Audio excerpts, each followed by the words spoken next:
What's the difference between free ChatGPT and the paid version of ChatGPT Plus? Should you upgrade? What can you actually use ChatGPT Plus for? And do people actually still use the free version? All right, we're going to be tackling those questions today and more on Everyday AI. What's going on, y'all? Thanks for joining. My name is Jordan Wilson. I'm the host of Everyday AI, and this is for you.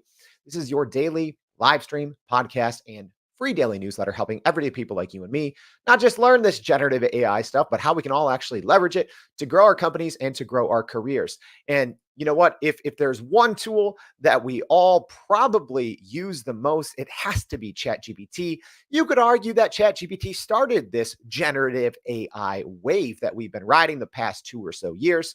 And I think that there's a lot of misconceptions out there about the free version of ChatGPT that anyone can use and the paid version of ChatGPT Plus, which starts at $20 a month. So today we're going to be tackling a lot of those big questions, going over, kind of some of the features, step by step, and also answering all of your questions. So if you do have any questions, get those in. All right, I'm excited for today's show. But before we dive into that, as a reminder, please, if you haven't already, go to youreverydayai.com, sign up for that free daily newsletter. If you're listening on the podcast, appreciate it. Make sure to check out your show notes because we'll have a lot of related episodes there. And if you are joining us live on the live stream, what is going on to everyone? Jonathan and Brian and Tara, Woozy, Chrissy, we got a lot of folks in. Mike and Michelle and Chris and Rolando. Wow. What are your questions? What are your biggest questions about ChatGPT? Let me know. I'm going to tackle all of your questions at the end. But before we get into it, let's go over what's going on in the world of AI news. All right. So we have some updates from Google Cloud's next event. So it is happening right now through today in Las Vegas. So let's talk. So first, we have the Gemini 1.5 Pro launch. So Google Cloud introduced Gemini 1.5 Pro, offering enhanced opportunities for enterprise to leverage AI models. Also, released the Google Vids in Workspace. So that is a new addition to Google Workspace. Google Vids allows companies to create professional quality videos with customizable options. I actually think this is probably going to be one of the bigger outcomes or one of the things that people are using most out of the announcement. So make sure you check out more about that in the newsletter. Also, AI integration in Google Meet and Chat. So features like Take Notes for Me in Google Meet and Chat aim to enhance user experience and productivity. AI security tools for Google Workspace. So Google Cloud is rolling out additional AI security tools to bolster the safety of the workplace platform. And last but not least, Gemini models expansion. So we have some Gemini models are being expanded to provide more use cases, including financial services, universities, and startups, as well as Google rolled out some new versions of their Gemma small model as well. All right, let's go from one tech titan to another. It's that time of year, y'all. So Amazon CEO has revealed a generative AI shift. So Amazon CEO Andy Jassy disclosed in the annual shareholder letter just a few minutes ago, actually, that the company's significant investments in generative AI across 3 layers in the generative AI stack. So kind of going over some of these updates in their in their strategic vision. But the 3 layers include the bottom layer focusing on training models and producing predictions, a middle layer for customizing foundational models, and the top layer where Amazon develops generative AI applications for its consumer businesses. In this letter, 2 other things worth noting. Well, a lot of things, but we'll get you all that in the newsletter. But Amazon is aiming to transition from cloud computing through AWS to becoming a major player in the AI space with a focus on building and scaling generative AI applications. So not a shift away from the cloud necessarily, but really with a focus on building and scaling Gen AI applications. Also, Amazon announced the addition of Andrew Ng, a renowned figure in AI, to its board. All right, our last piece of AI news. And actually, if you saw our newsletter yesterday, you caught this because we got it in just minutes before we sent it out. But Udio has emerged as a strong competitor to Suno in the AI music game. Is that what we're calling it now? AI music game. All right. So Udio, a new AI music generator, has entered the scene as a rival to Suno, backed by tech and music heavyweights. So founded by former employees of Google's DeepMind, Udio boasts powerful capabilities in generating high fidelity songs from just text prompts. Yes, you type in a little text, you get an amazing song with lyrics, vocals, mixed, everything. So Udio's output is noted so far for its crisp sound quality, potentially surpassing Suno in sonic clarity. So the company is supported by prominent figures in the music industry, including Common, Tay Keith, will.i.am, who praises Udio as a tool for creativity in the modern era. So this one's a little different. You actually have some big name musicians behind this. All right. Also, obviously, concerns have been raised about the use of copyrighted material to train AI models like Udio and Suno, prompting calls that we've talked about on the show before. You had the 200 musicians sign a letter, but prompting these calls for ethical and legal considerations from the Artists' Rights Alliance. So right now, Udio is free in beta and can make up to 1,200 songs a month. Yeah. So I guess now's the time to, go take advantage of this free plan while it's still there. Not sure how long it's going to last. Also, we'll put this in the show notes, but we had the Suno CEO on our show a couple months ago. He actually wrote me a love song. How sweet, on Valentine's Day. All right. So there's going to be more AI news as always, as well as a lot more. A recap from today's show. So make sure you go to youreverydayai.com and sign up for that free daily newsletter. All right. You know what? Last night, my wife asked me a question. She said, are people actually still using the free version of ChatGPT? That's a good question. And I want, hey, for our live stream audience, please get your question in now. You know what? I'll start here. I'll start here. There's been a lot of updates to ChatGPT. So maybe you first used it a year or two ago, or maybe you just dabble in it here and there. But even just this week, some huge announcements. So I'm going to go over those first, and then we're going to start going over a comparison between the free version of ChatGPT and the paid version of ChatGPT Plus. So we're going to get into the nitty-gritty details, but let's first start with some of the news, right? So this is very fresh. So the GPT-4 Turbo model, which is what, if you're using the paid version of ChatGPT, that is technically the model you are using. So there's been some updates. So this was just April 9th, so Tuesday, I believe. So let's go over those updates first. Let's talk about what's new. All right, so GPT-4 Turbo update in the API. It's featuring improved vision capabilities. All right, developers previously had to use different models for text and image processing. Now they can use the same. So, all these third-party tools, and there's thousands of them that use OpenAI's API. All of those are going to improve. So, if you're using a lot of these tools that, tap into OpenAI's API, which is literally thousands, you're probably going to see some improvements there as well as cost. Also, it is being called more intelligent in multimodal, right? So if you're new here, multimodal is the ability in both input and output to, use multiple forms, or, not just text, but text, image, video's not there yet, but, PDFs, spreadsheets, etc. All right. Also, they have announced, which is actually, I think, one of the biggest updates here, but they've announced an update to the knowledge cutoff from April 2023 to December 2023. We'll talk about that. That is not out yet. And as well as improved coding abilities. All right. So the GPT-4 Turbo model has been criticized after the last couple of updates because people said, hey, it's getting lazier at coding. I'm asking it to code and it's not, putting out the full code output. Well, there's actually a setting for that, by the way, that most people skip over to force GPT to spit out full code. But, we'll get into that more in a bit. All right. So, hey, that's cool, Ken. Ken says there's a good turnout today. Well, that's good. Well, make sure to get your questions in. All right. Hey, Jonathan's saying no video or audio. Let him know. Hopefully y'all can see and hear. All right. So let's talk a little bit about the marketing. All right. And this is important. All right. And this is something that's different about everyday AI, and something that, personally I take a lot of pride in. So not getting into my background, but, I spent how many years? About 7 years as an investigative multimedia journalist, right? So when all these companies put out press releases and features and they say, oh, our new model can do this, this, and this, we never just spit that out to you verbatim. We test everything. Okay. Also worth noting, our team has been using the GPT technology since 2020, late 2020, right? So that the GPT-3 technology became commercially available to consumers late 2020 in tools such as Copy AI, Jarvis, etc. So our team has been using dozens of these GPT tools for actually years before ChatGPT came out. I always like to put that out there. So I have a background as a journalist, so I'm okay at words. Our team's been using the GPT technology for a long time.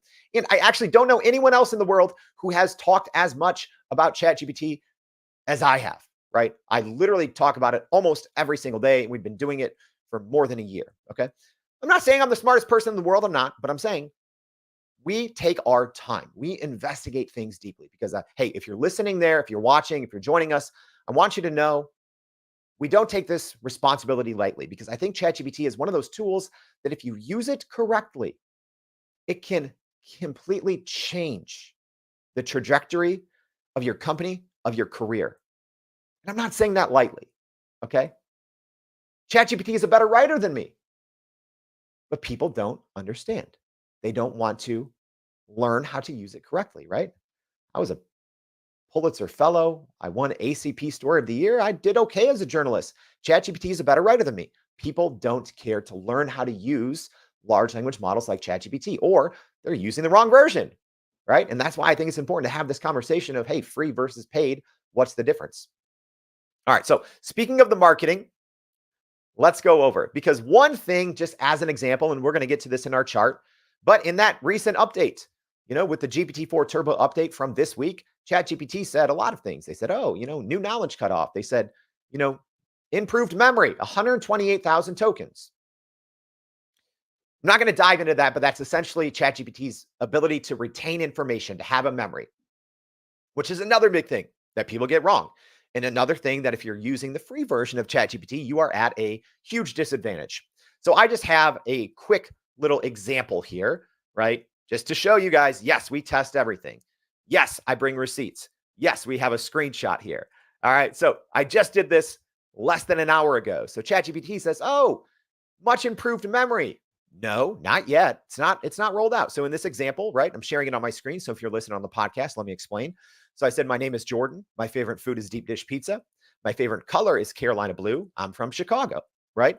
And then I'm asking ChatGPT immediately to recall this information, right? And it does so correctly. But you'll see here, I have a token counter.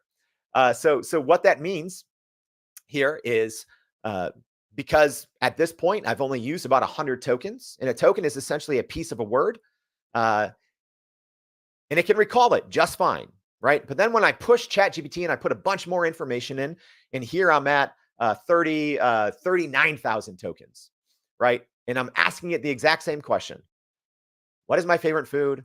What is my favorite color? Where am I from? And ChatGPT says, I don't have information. So what that means is ChatGPT is still at 32,000 tokens, which is give or take 27,000 words, which isn't a lot. Okay. We're going to talk more about this when we compare free versus paid. But I want you all to know that when I'm giving you all this information, I'm not just taking this spoon fed information from a press release, not paid by OpenAI. I say bad things about OpenAI. I'm very critical about them. I'm very critical about Google and Gemini and Anthropic's Claude. Because I want, if you're listening, if you're tuning in, I want you to know that you can trust what we're telling you. We test everything. We do screenshots, receipts, always. All right. So, hey, I like this, Marcus. Marcus said, if you don't listen to Jordan, your writing will delve into the nexus of the changing landscape of AI while you discuss the beacon as it emerges from a sea of confusion. That is hilarious. Yes. If you don't really know what you're doing inside ChatGPT, you're gonna get some very robotic outputs like that. All right, so let's keep this thing going and talk. So check out your show notes because we did an entire tutorial. That is not what this show is. We're not going to be doing a tutorial here. Okay, so we did a 7 steps on how to actually use ChatGPT in 2024. So we just did that episode a couple of weeks ago. It is, I think, the most comprehensive guide to properly using ChatGPT in 2024 on the internet, bar none. All right. So if you haven't already listened or watched that episode, make sure to go check that out. All right. Enough chit chat. Pun intended, maybe, with the chat. All right, so let's start talking about the difference here between ChatGPT, the free version, and ChatGPT Plus, the paid version. Okay. So if you're listening on the podcast, I'll do my best to explain it. I have a little chart here, but we're just going to go side by side. We're going to run through the features, and this isn't just what the company's telling you, this is tested. Okay. So, cost. The free version is obviously free. ChatGPT Plus is $20 a month. Okay. Or $30 a month for Teams. All right. So if you do have a Teams account, you have to have a minimum of 2 accounts and you can have up to 149. There's a lot of benefits to the team account.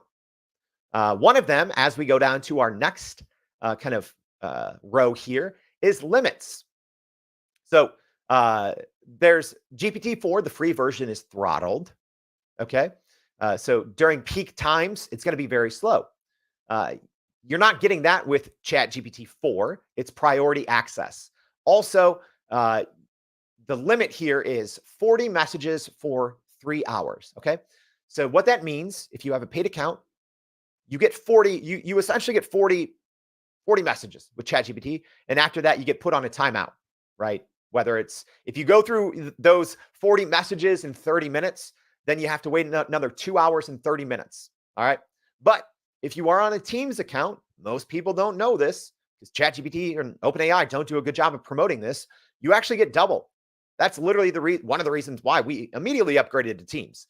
All right. Because we, as heavy ChatGPT users, we run into that limit pretty often. Right.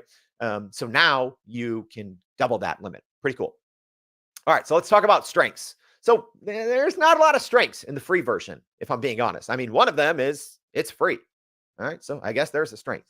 And for being free, it is faster. So they have updated the free 3.5 model over the course of the last year and a half. So it is faster than it used to be. That's its only strength. It's still very slow compared to GPT-4, especially if you are using it during a high traffic time, right? It's kind of like how data used to be on a phone, right? Before we got unlimited data, during the busy times, it would be throttled and you'd be like, my gosh, right? Same thing if you're using the free version of ChatGPT. Also, if you are only, let me just go ahead and get a small rant out of the way now. If you are only using the free version of ChatGPT, you have zero clue on what a large language model is capable of. All right. I'm going to talk about this a little more, but ChatGPT Plus is right now, the only business operating system that there is for a large language model. Microsoft Copilot is very close. Gemini is far, but could get there. Gemini from Google. You have Anthropic's Claude, which could get there. But right now, OpenAI's ChatGPT Plus is a business operating system. Literally almost any knowledge-based task that you can do it and automate it with a large language model inside of ChatGPT Plus with its different integrations. All right, so let's talk about those integrations. All right, in the free version, the only integration you really have is you have voice on the mobile app, right? So that means that you can ChatGPT can use its voice, right? And you can talk to it on the app only. It's different on the web. Okay, you don't have that capability. That's it. All right, so here is where the paid version of ChatGPT Plus really starts to separate itself from the free version when we talk about the integrations. Okay, so we have advanced data analysis, also sometimes called code interpreter. They flip-flop the names a lot. Essentially, think of it like this. A lot of times early on, people said, oh, ChatGPT stinks at math. Well, it did early on. But now, for the most part, it is using advanced data analysis. So when it comes to advanced computation, don't believe what something that was floating around on the internet. There's actually very quote unquote famous, AI influencers who are still posting about, oh, ChatGPT is not good at math. And they're, taking screenshots from the free version of ChatGPT, right? If you are using the free version of ChatGPT, it is bad. It's not good. It's not good at anything, right? Let me even tell you this. When ChatGPT first came out, right, in what are we at now? That was November 2022. Gosh, I should really know that. Yeah, I believe it was November 2022. We didn't use it. I mean, we used it at first, but it was so bad. And there was all these other tools that we were using that was using the same technology that were much better. The free version of ChatGPT Plus is not good. If I'm being honest, there's really no reason to use it. Hardly ever.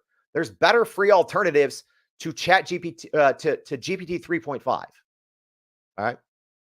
But the integrations is really where ChatGPT Plus shines. Paying that $20 a month gets you a lot. So advanced data analysis, it is slash code interpreter for advanced computation, math, being able to data analysis, right? Like coding, right? It can go and spit out some Python, spit out some JavaScript. It can speak so many different coding languages. It can help you write code. It can help you debug.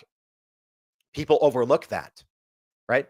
All right. Also, now in GPT-4 or ChatGPT Plus, it's multimodal.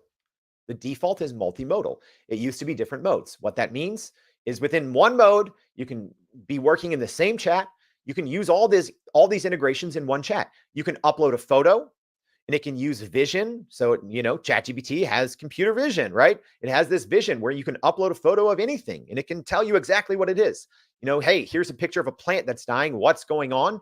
It'll be able to tell you exactly what type of plant it is. It'll be able to tell you based on who knows what kind of smart computer vision and algorithms are inside there. It can tell you, oh, your plant is dying because you're giving it too much water and not enough sunlight. And here's the type of plant it is, and here's how you should properly be taking care of it. Right. So that is an example of vision. You can upload PDFs and have it, essentially use OCR or to extract text from PDFs. You can, talk to PDFs. You can chat with PDFs within the default mode. You can use DALL-E, which is OpenAI's image generator, all within the same mode. And you can have conversations, right? You can have conversations with all of these documents and retain this knowledge within the same chat. Right. So let's say you're working on a project and you have a spreadsheet, you have some PDFs, you need to create an infographic, you need to write a blog post outline. You can do all those things in one chat in a couple of minutes. Something that might have used to take you a day to do all those things. You can do it all within one chat now. You don't have to switch back and forth. And the great thing that people don't fully understand about large language models, especially those that have a lot of integrations or third-party capabilities, is you retain all this knowledge, right? You could say, hey, write me a blog post on how to care for your plant, right? It'll write you the blog post. Then you could say, hey, give me 3 photos that go along with this blog post. It'll do it. And then you can say, hey, look up stats on, types of plants and the water they need in the sunlight, and then turn that into a table and then export that as a spreadsheet. It can do that, right? You find a scientific study about plants, and it has millions of data points, and you can crunch all those data points, right? So you can literally spend your entire day inside of one chat, inside of ChatGPT, using all of these different integrations. We didn't even get to GPTs, right? So GPTs are a customized version of ChatGPT. You can essentially make, right? Let's just go with this random example. I don't know why I was thinking of plants. I think it was because I went to go buy a new mic, and at Guitar Center, there was a plant that was dying. Anyways, so you can create a GPT based on plants to help you, let's say you are working around plants, right? You can create a GPT and you can upload all these documents and you can kind of configure it to respond to you in a certain way, or whatever custom configuration, and then you can use that custom GPT anywhere. So you could, in theory, make dozens of custom GPTs. They take like a minute. Doesn't mean it'll be good after a minute, right? You got to put a little work in to make it good. But you could literally look at every single part of your day, every single thing that you do at your job, every single main category of tasks. You could spend a couple minutes or an hour to build a GPT that will help you in those areas. And then you can just literally, you should probably use the PPP, Prime Prompt Polish, the method that we teach, the prompt engineering method, which, hey, we're doing another free class today in a couple hours. So if you're tuning live, if you've taken the PPP course, let me know what you think. Have you taken the new one? Right? So you should be still using some, prompt engineering 101 basics, but you can be using all of these different GPTs that are essentially automating your work for you. You say, hey, when I'm asking about this type of plant, you need to refer to this knowledge base from our company, this document, right? You can literally do almost everything. If you are a knowledge worker, right? And that means you sit in front of a computer, you type all day, you read all day, you code all day, uh, ideate all day, you create presentations, sales letters, whatever, right? If you sit in front of a computer and you're typing and you're learning and you're thinking and you're analyzing, those are all things you should probably be doing inside of ChatGPT now. Also worth noting, I got to put my disclaimer up there. Number one, not paid by ChatGPT to tell you this. It's just better than everyone else. Number two, never upload confidential, sensitive uh, data, right? Because even in Teams mode, right? So we were talking about Teams mode. So you have some more data controls. You can tell ChatGPT not to train on your data. But still, you shouldn't be uploading any confidential, sensitive, proprietary documents or information into ChatGPT or any other large language model. Don't do it, right? And also, if you work in a big company, make sure to talk to the appropriate people, right? So that could be your chief technology officer, your chief information officer, maybe your chief marketing officer, etc. If you haven't already talked to them and said, what is our generative AI plan? How are we using large language models? Start having that conversation now. You should have had that conversation a year ago. All right. Hey, Tara says she loved the PPP course. Thank you. Jose, tuning in from Spain. What's going on? Michelle, the PPP course. So we usually do it twice a week. I think today we're starting at 4 p.m. Central Standard Time. All right. So let's keep going here on our. Sorry, I got off on a little rant, y'all. So integrations, there are really none in the free version. A lot inside of GPT-4 Turbo. Uploads, you can't upload anything with the free version. With the paid version, you can. You can upload PDFs, spreadsheets, JPEGs. You can upload your code, etc. Cutoff, so knowledge cutoff or the training data, that's important, right? So that's important to understand. So at least as of 40 minutes ago, the cutoff for the free version of ChatGPT was January 2022. For the paid version, it should be December 2023 any day, but as of now, it's still April 2023. So what that means, I'm not going to get into a lesson on how large language models work, but essentially they scrape up all the information on the internet, right? GPT-4 is a 1.8 trillion parameter large language model. So these models scrape up literally all the information on the internet. Yeah, copyrighted material, everything, books, movies, open internet, closed internet, everything, right? And then humans kind of train it. But essentially, it's only data right now through April 2023. So all of the data, even on the paid version, all the data that the model was trained on is now more than a year old. So that's important to keep in mind. And we talk about that a lot more in our free Prime Prompt Polish course. So just keep that in mind. But one of the biggest integrations that you have within GPT-4 Turbo is browse with Bing. Okay. So what that means is if ChatGPT Plus, if when you're talking to it, if it determines or if you tell it to. So either way, if you're giving it a command and saying, hey, what's the newest, information on this type of plant, right? It might query Bing. So it might use Bing to see, hey, is there any new information on this plant? Or you can obviously say, using browse with Bing, please tell me, NVIDIA's stock price as of today. You wouldn't want to know NVIDIA's stock price from April 2023 or sooner, right? So that's a huge integration and a huge advantage to ChatGPT Plus is its ability to connect directly to the web, right? Because if you want to cut down on hallucinations, that's another big I wouldn't say misconception. It's people don't know how to deal with hallucinations because they don't understand large language models, how to work them. But if you're using the free version of ChatGPT, you're going to get a lot more hallucinations than if you're using the paid version, which can query the web, or you can use a GPT and visit specific URLs, right? Which you can't necessarily do using browse with Bing. All right, and then memory. So we talked about that. It's not 128,000 yet for GPT-4 Turbo. Right now, it is 32,000. I just did a test. Once we got past 32,000 in that test, it forgot everything. Okay, so that's another important thing to keep in mind. I'd say two of the biggest things is the knowledge cutoff in working with old data that will give you hallucinations. The second is memory, right? After a certain amount of time, ChatGPT is going to start to forget stuff. And you're going to be like, why? Large language models stink. No, they don't. You're just not using it right, right? If you buy $1,000 bike, bicycle, and then you're like, why doesn't this bicycle fly? This bicycle stinks. This is the worst bicycle ever. No, it's a bicycle. It's not an airplane, right? All right. You have to understand what a large language model isn't, what it is, what it's not, what the free version can do, what it can't. All right. So, very quick recap: free versus paid, right? In a nutshell, you shouldn't really be using ChatGPT 3.5, the free version. I'm going to tell you what you should. If you don't want to pay a dollar, if you don't want to pay a dime, there's better options out there for free. But you should be paying $20 a month. It is the easiest $20 a month. If it was $200 a month, I would still be subscribing.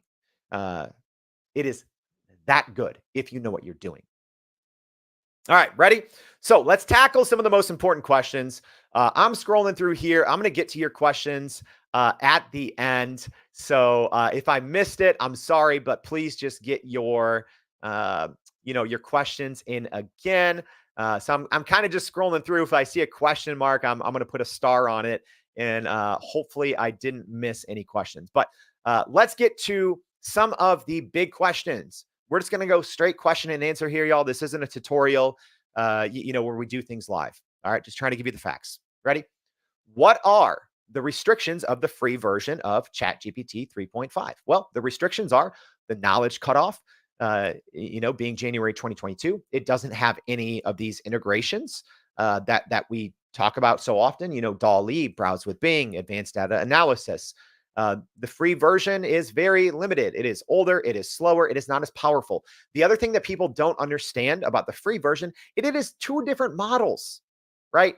It's not like I'm using the same thing as the paid version. It's just, a little limited. No, it is completely different. I always tell people the easiest way to compare them is the free version of ChatGPT 3.5 is a landline. The paid version is the newest smartphone. All right. It's not that you have the same smartphone and it's some of the features are gone. No, it is completely different brains, completely different engine, whatever you want to call it. It is trained differently. You shouldn't use it if I'm being honest. All right. But that's the biggest restriction is it doesn't have all of these advanced features, integrations. It is older. It is slower. It is less powerful. All right. Next big question. Do I need an account for ChatGPT? Well, that has actually changed recently. All right. Yeah, we keep this up to date, y'all. So right now, you do not need an account at all to use the free version of ChatGPT. So OpenAI just updated this about a week and a half ago. So you can literally log on. You can be on a new computer, incognito browser, whatever. You can just go to ChatGPT's site and use it immediately. Pretty cool, right? However, the free version's not good, right? If you wanted to save your chats, even in that free version, you still have to sign up for an account. But for whatever reason, if you just need a quick, if you need to figure out, something that is, I don't know, something about the Revolutionary War, right? That's literally the only thing I would be using a large language model for is something that hasn't been updated in the last 2 years. Yeah, you don't even need an account. You can just log in there. It's not going to save your chat. It's not going to save your history. You don't have any of these features, but you technically don't even need an account now to use the free version. Obviously, to use the paid version of ChatGPT Plus, you first need to sign up for a free account, and then you can immediately, as soon as you sign up and verify your account, you can upgrade to the paid version, $20 a month for ChatGPT Plus, or $30 a month for ChatGPT Teams. There's also ChatGPT Enterprise, which is priced like who knows what, because you got to have like 500 people to just talk to someone. All right, next question. Is the free version of ChatGPT good enough versus ChatGPT Plus? No, it's not good at all. You honestly shouldn't use ChatGPT 3.5 ever. I'm going to tell you why here in a minute. Next big question that comes up all the time. Is the paid version of ChatGPT Plus using ChatGPT 4 worth it? Yes, Absolutely. Right now, right? There are literally hundreds of new generative AI tools that come out every day. Thousands of new generative AI tools a week. By far, hands down, ChatGPT for $20 a month is probably the biggest steal in the history of software because of its third-party integrations, right? We can talk about, chatbot leaderboards and benchmarks, and oh, what about Claude, Claude Opus, Claude 3 Opus? It's technically benchmarking a little higher, yeah, but it doesn't connect to the internet. You don't have all these thousands. There's literally millions of GPTs in the GPT store. You can bring your business inside of ChatGPT. You can't do that right now with Anthropic's Claude 3. You can't do that right now with Google's Google Gemini, even their new 1.5. And you can't even really do it right now with Microsoft Copilot, at least not in the same manner, right? ChatGPT Plus for $20 a month. People are always like, oh, no, I don't need to spend that $20 a month. I can use it for free here. No, you can't. I'm gonna go through. I'm gonna, kick some myths and some common misconceptions to the curb. Is it worth it? Abso-friggin-lutely. If you're not paying the $20 a month for ChatGPT Plus, I don't know what you're doing. I don't care if you're a student. I'm not trying to be rude here, y'all. Like, I know money can be tight for people. Maybe you lost your job. You're right. So I have to take those things into consideration. Maybe $20 a month is a lot for you. I will tell you this. That $20 a month can change the trajectory of your life. I'm not exaggerating, right? Maybe you need to get a job. ChatGPT Plus can get you a job very quickly. Upload your resume, use an external GPT. It'll rewrite your resume quickly. It'll create, custom cover letters. It'll create customized emails to people applying for jobs, and you can do it all in scale and bulk. Have you ever applied for 500, jobs in an hour before? All custom resumes, custom, right? You can do that with ChatGPT Plus, right? I'd hate to be like, oh, you got to spend money to make money, right? But $20 a month pays for itself if you know what you're doing, hitting enter once in 20 seconds, right? You are winning back your time. How much is your time worth? ChatGPT, I'd say for every hour that I use it, depending on the use case, right? Very easily saving me 3 to 10 hours for every hour. I am gaining back so much time, right? How much is your time worth? All right. What are the biggest advantages of ChatGPT Plus? We talked about these, but the third-party integrations, GPTs, you have 4 million GPTs on the GPT store that you can just install from third-party developers. You can create your own GPTs around, your custom configurations, your own knowledge base, browse with Bing, the ability to stay more up to date with all this information, advanced data analysis, DALL-E, right? Like, what am I forgetting? I think that's mostly everything. The ability to upload files is huge, right? I know that sounds weird. You can't do that right now in Google Gemini, right? The ability to upload a photo and say, what is this? How do I fix it? The ability to upload a PDF and say, hey, I don't understand this section. Explain it to me. Or just, I don't want to read this 50-page PDF. I'm looking for this one answer. Find it for me. Uploading a spreadsheet with, 500,000 data points and being like, tell me what's going on here. Why did revenue drop in e-commerce on this web page from quarter 1 to quarter 2? You could spend days looking for that. Or, you know what you're doing? A couple seconds inside of ChatGPT. So a lot of advantages to ChatGPT Plus for that $20 a month. Here we go. Here's a common question. Hey, Tara says, preach. Rodham, thank you. Thank you for listening. All right. Tanya is saying that ChatGPT organizes and combines information I couldn't get anywhere else. Absolutely. ChatGPT Plus changes the way you learn. It changes the way you synthesize information. It changes the way that you create information. It changes the way that you create intelligence. It changes the way that you collaborate, right? Like, think of, all the major tech innovations ever, right? So the internet, cloud, mobile, right? Generative AI is 10 times more impactful than all of those things combined. People still don't understand this. Maybe you will eventually. All right, here's another common question. Is Microsoft Copilot's GPT-4 the same as ChatGPT Plus? This is actually, I think, one of the things that people get wrong the most.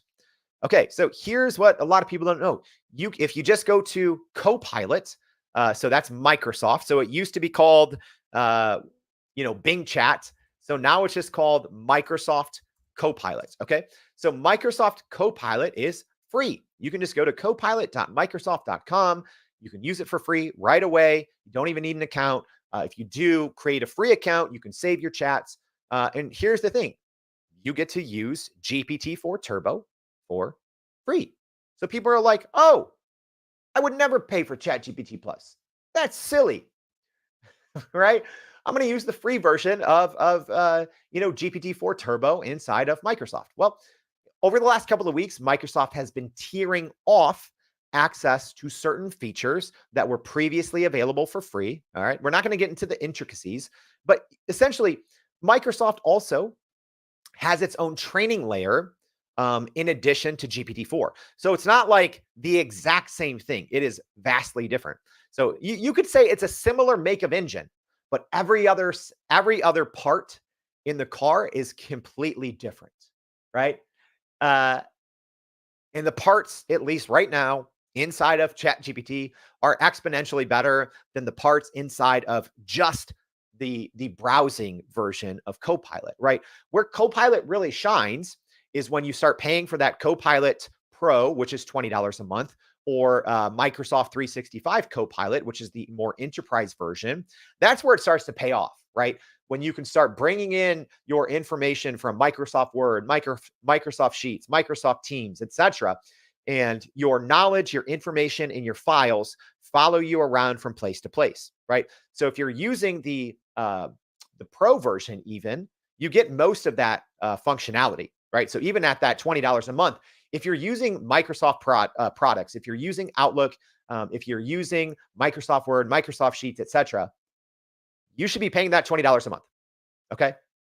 People say, oh, when should I use Copilot instead of ChatGPT? Well, I say, hey, if you or your team are heavy, Microsoft users, if you use Microsoft for everything, you might not need, ChatGPT, right? You could probably still benefit from it, but you might not need it, right? Because if you are one of those Microsoft heavy organizations, you're doing everything in Microsoft. You're in you're in PowerPoint, you're in, Google Docs, right? Unfortunately, the Copilot Pro, at least as of like a week ago, doesn't work inside of Teams. You need the Microsoft 365 Enterprise version, but everywhere else, your data follows you, and you can essentially, quote unquote, talk to GPT anywhere, right? You can be inside Microsoft Excel and say, hey, what's plot this linear graph, or what does all this data mean? Or you can be inside PowerPoint and you can say, hey, there's this email with all this information. I need to make a presentation on it. Make the presentation, and it'll do it, right? So in those situations, okay, in theory,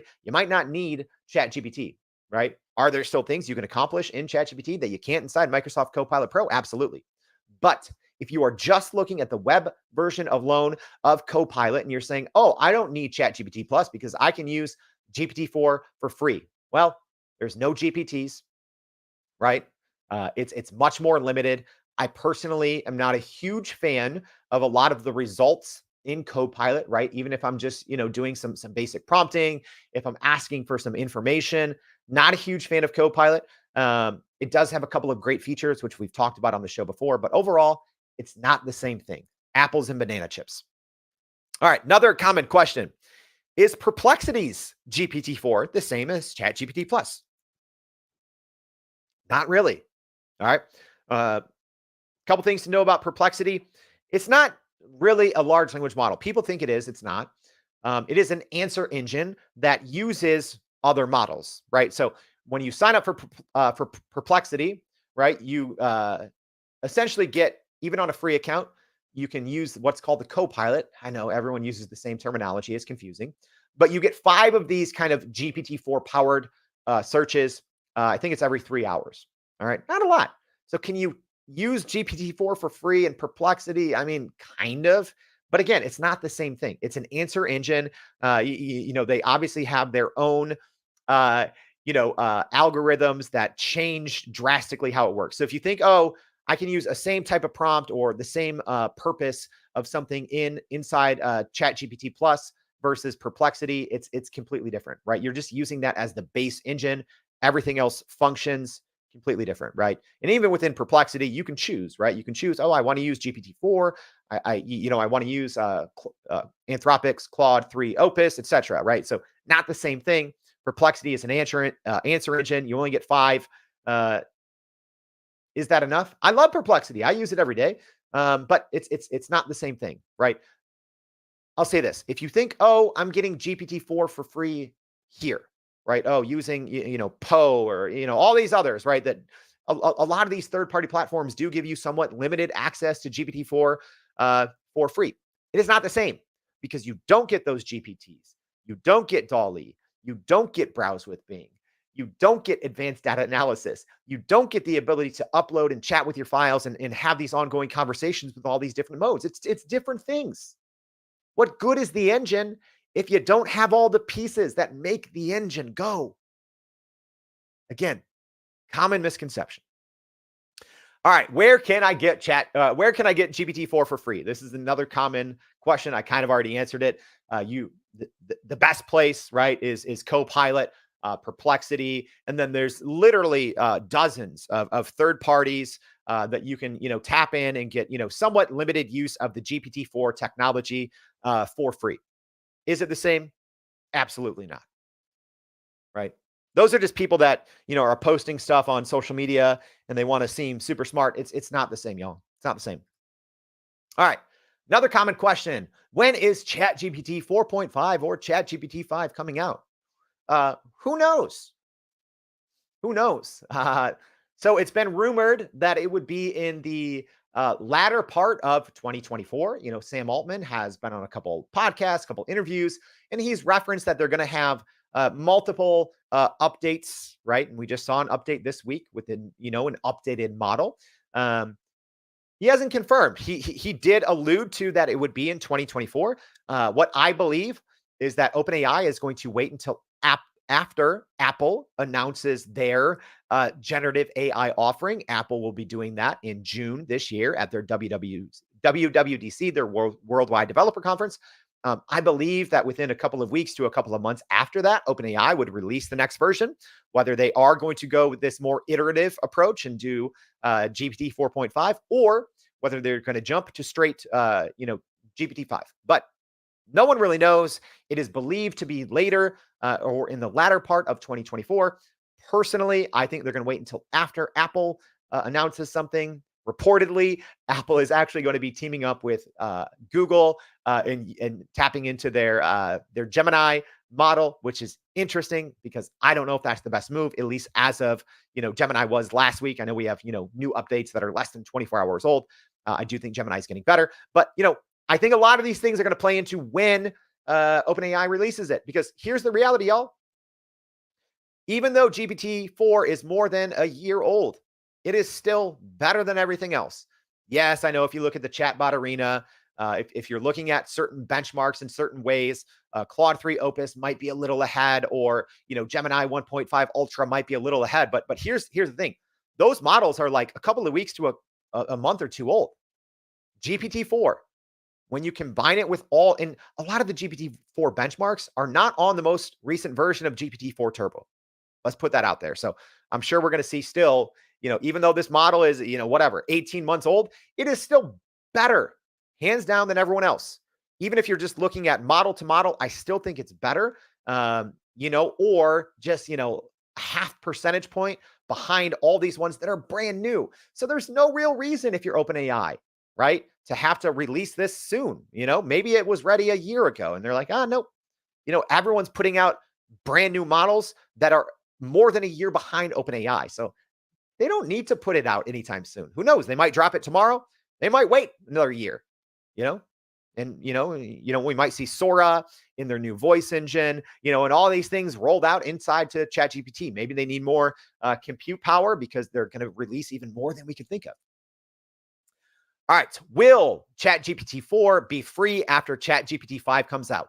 We're not sure, right? So presumably there will still be a free version of something after the next version is out. So, maybe if it's 4.5, maybe the free version will still be 3.5. If they jump up to Chat GPT 5, maybe the GPT-4, not GPT-4 Turbo, will be free.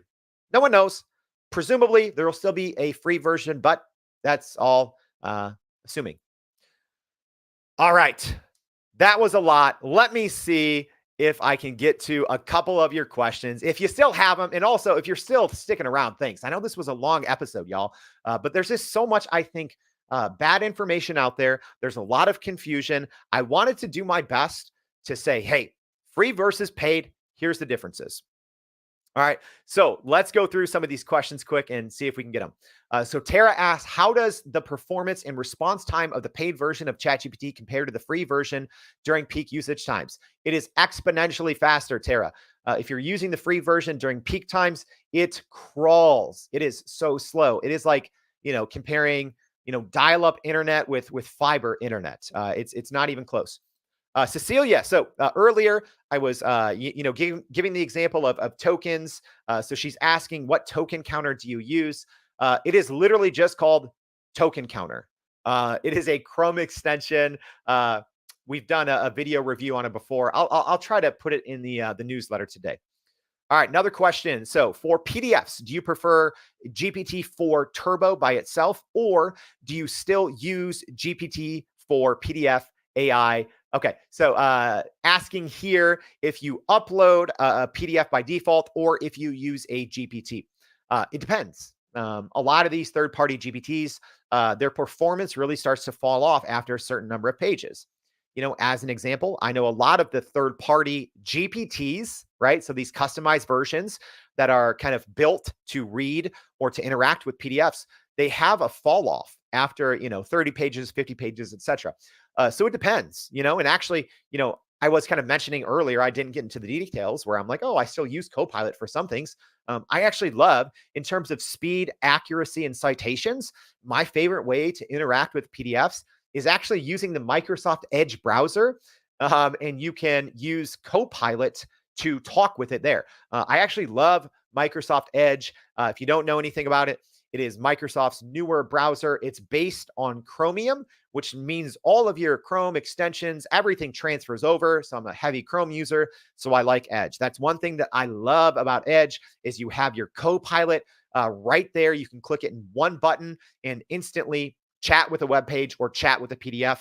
I love Copilot's ability. It's super accurate. It cites pages, it highlights it, which is something that you don't get right now, not only in the default mode of GPT or any of these customized GPTs. I especially like that Copilot within the Microsoft Edge browser cites it. You can click it. It does a jump link and it can, you can go down and read it. So, it might cite 3 different things. You can click on those citations. It'll jump down to that part in the PDF and it'll be highlighted. I love it. It's how I prefer to interact with PDFs. Frank asking, does chat remember across threads yet? Ooh, Frank is paying attention to stuff. All right. So actually about 4 or 5 months ago, won't get into the weeds, but ChatGPT or OpenAI released a beta feature that it didn't have a name, but most people, well, myself, call it cross chat memory. So it's different than normal memory. Okay. So, or presumably it's different, but this feature hasn't rolled out to a lot of people yet. But essentially, what it allows is this cross chat memory. Let's say you open a new chat today and then you have a chat from 3 weeks ago because you went to PPP and you trained it on something specific. Normally those separate chats don't know each other. All the information inside doesn't know, right? So this new cross chat memory, maybe they squashed it. I'm not sure. We haven't heard about it. It was kind of teased or super small release about 4 or 5 months ago. Haven't seen anything since. I don't think it's still being rolled out. So not sure if it's still going to be a thing, but the ability to essentially within your entire account for ChatGPT to know every single thing, and you can reference, anything from any other chat in any chat. So not sure yet. Separately, ChatGPT has a feature also being slowly rolled out called Memory, 2 different things, where you essentially have a memory bank, kind of like custom instructions where as ChatGPT learns things about you, it automatically adds it to your memory. Like, Jordan's favorite color, he prefers responses and bullet points, etc. It'll add those things automatically, or you can add them manually. And then you can obviously go back and manage this memory. So it's two separate things. Neither of those things have seen broad rollout yet, Frank. All right. Martin, what's going on, Martin? So Martin's question, we were promised a memory function. Yeah, same thing. Yeah. So sometimes, so he's asking, hey, it was teased a couple of months ago. Why haven't we received it yet? Some of these beta features are in beta for a week. Sometimes they're in beta for months. Sometimes they don't all roll out. So I don't have the answer to those yet. All I know is there's been two separate memory kind of features that have been teased or put into beta. They haven't been broadly rolled out to all paid users yet. And also important to know, generally, these new features, like as an example, DALL-E, right?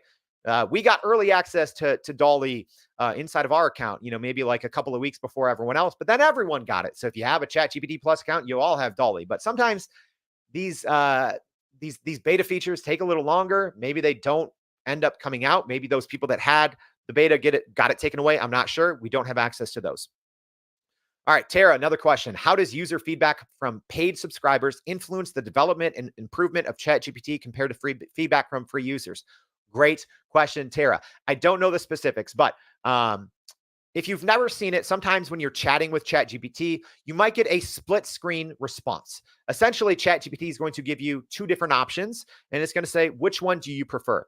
So I've personally seen that from free accounts and from paid accounts that I've personally used. So essentially, it's a way to teach ChatGPT from its users which responses better resolve your query or your question. Tara, OpenAI has not said if it weighs the responses from paid users more than free.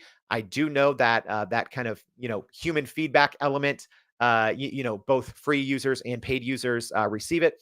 OpenAI, and I don't know which one they weigh more heavily. All right. Did we make it to the end, y'all? I think we made it to the end. All right. So I hope this was helpful, doing a quick overview of free ChatGPT versus ChatGPT Plus. And to recap very quickly, what's the difference? The free version's not very good. You shouldn't use it, right? If you don't want to pay for ChatGPT, you should, but it's much better to just use something like Copilot, because then you're getting a better model for free, right? So there's really no reason to use the free version of ChatGPT 3.5, right? For $20 a month, I think it is the biggest no-brainer in the history of software and the history of the internet. All right.